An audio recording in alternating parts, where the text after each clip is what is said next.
हाँ संगत जी, बड़े प्यार से कहना, धन निरंकार जी। साथ संगत जी, आप सब यहाँ सत्संग में उपस्थित होकर इस आनंदमयी वातावरण में बैठे हैं। आनंदमयी वातावरण इसलिए कि आपका नाता इस परमानंद से जुड़ गया है। जिस व्यक्ति ने फल या चॉकलेट खाया है उसे पता है कि कोई फल या चॉकलेट खाएंगे तो मिठास का एहसास होता है।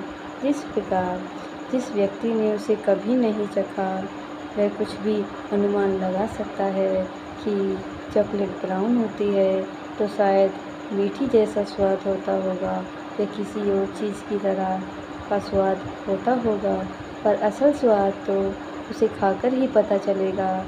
परमात्मा ने तो प्यार, आदर, सत्कार, करुणा, दया ऐसे भावों से इंसान को युक्त किया है, पर इंसान ने कुछ और ही रुख कर लिया है।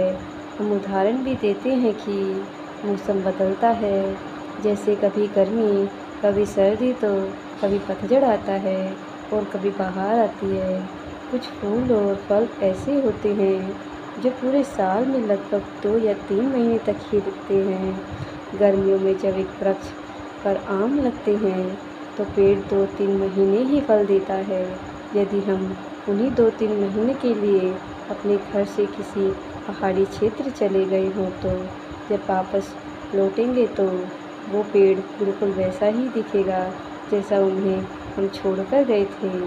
चाहे इस दौरान पेड़ पर आम लगे, झड़कर नीचे भी गिर गए हों और मिट्टी में गलकर मिल भी गए तो हमें यह एहसास नहीं हुआ कि यह रुत आई और चली गई।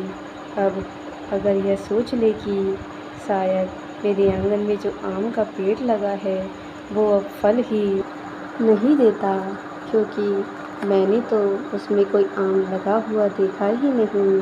चाहे कुदरत के नियम के अनुसार उस पेड़ पर फल लगे थे पर उस समय में मौजूद नहीं था। ऐसा ही शायर ने भी अपनी बात रखते हुए कहा है, मुझको एहसास ए रंग ओगू न हुआ, यूं भी अक्सर बहार आई है, यूं भी अक्सर बहार आई है।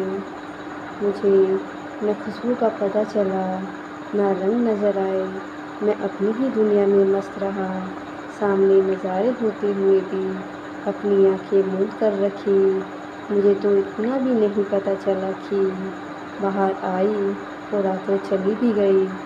इस एक इंसान था जो आँख से देख नहीं सकता था और उसका प्रिय मित्र सुन बोल नहीं सकता था। इन दोनों मित्र ने ऐसी अच्छी तालमेल बना कर रखी थी कि जिसको दिख नहीं रहा था उसका मित्र उसे हाथ पकड़कर सही रास्ते पर डाल देता था। दूसरा मित्र जो सुन बोल नहीं सकता था तो उसका अंधा मित्र उसे हाथ के इशारे से बता समझा देता था। उन्होंने तालमेल ऐसा बना कर रखा कि उनकी गहरी दोस्ती एक जो अलग न हो सके जोड़ी बन गई। हर समय 24 घंटे अब एक दूसरे पर इतने निर्भर है कि कोई कार्य अकेले खुद से नहीं कर पा रहे थे और दूसरे मित्र का साथ होना ही हर दिन की ज़रूरत सी बन गई थी। एक दिन उनमें आपस में मनमुटाव हो गया और फिर मन में एक दूसरे के प्रति नकारात्मक भाव उमड़ने लग गए। मन में एक दूसरे के प्रति घृणा जन्म लेने लग गई। पहले इतना आसान प्रक्रिया थी कि एक दूसरे की मदद से जीवन बहुत आसानी से कट रहा था। अब संघर्ष के साथ जीवन बिताने लगे। जो पहले मन में आता था कि हम बेफिक्र हैं, दोस्त हैं जो बचा लेगा, अब ठोकर खा रहे हैं और ठीक से कुछ भी नहीं कर पा रहे हैं। जिस साझा जगह वे रहते थे वही एक डॉक्टर भी रहता था। डॉक्टर ने शुरू से देखा कि ये दोनों तो इतने घने मित्र थे और अब एक दूसरे के सामने तक आना नहीं पसंद करते। उस डॉक्टर को पता चला था कि मैं इस अंधे व्यक्ति का इलाज करके उसको आंखें भी दे सकता हूँ और यह जो सुन बोल नहीं सकता उसको भी मैं दवा आदि से ठीक कर सकता हूँ। डॉक्टर ने उन दोनों को कहा कि मैं अपनी इच्छा से उनकी मदद करना चाहता हूँ। डॉक्टर सोच रहा था कि अंधा व्यक्ति बोलेगा कि मेरी आँखों का इलाज कीजिए, पर वो कहता है कि जो मेरा दोस्त की आँखें छीन लीजिए पर वो कहता है कि जो मेरे दोस्त की आँखें छीन लीजिए। दूसरा दोस्त कहता है कि मेरे दोस्त के कानों को बंद कर खराब कर दीजिए। तो जहाँ एक अवसर मिल रही थी कि खुद का सुधार किया जा सके, वहाँ व्यक्ति खुद ही यह नहीं चाह रहा है कि उसका सुधार हो।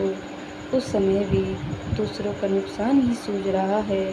सिर्फ दिलों की दूरियों के कारण इतनी गहरी दोस्ती आज इस मुकाम पर पहुंच गई कि जिसने इतनी हद की दूरी बना दी है। जिसके अंदर चेतनता है, जिसको परमात्मा का हर समय एहसास है, उसका चुनाव तो सही ही होगा। हम बोलते हैं कि God made man in heaven image, परमात्मा ने मनुष्य को अपने निज स्वरूप में बनाया है। जब परमात्मा ही दिव्य है तो परमात्मा की रचना में यह दिव्यता झलकनी ही चाहिए। दिव्यता तो यह है कि हम मीठा बोले, नम्र रहें, किसी की कड़वाहट को सहें, चेतन रहकर दूसरों का सहारा बने। एक खराब या बंद घड़ी भी दिन में 2 बार सही समय बता देगी। अगर हम दूसरे की कमियों को ना देखते हुए अच्छाई पे नज़र रखें और यह माने कि स्थिति कोई भी हो, उसमें अच्छाई ही ग्रहण करनी है। अपने जीवन में बहार हर कोई ला सकता है, क्योंकि यह निराकार तो सदाबहार है। जब हम इसके साथ जुड़ते हैं तो हम भी सदाबहार हो जाते हैं। तभी तो यह बोला जाता है कि यह आनंद की अवस्था कुछ क्षणों की अवस्था नहीं होती। खुशी या गम तो कुछ क्षणों की अवस्था हो सकती है, पर आनंद की अवस्था हो तो हमेशा के लिए।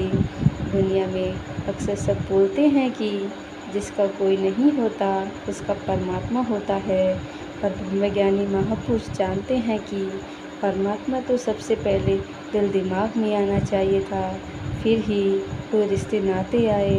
परमात्मा सबसे आखिरी उम्मीद नहीं, सबसे ही पहली यही आधार है।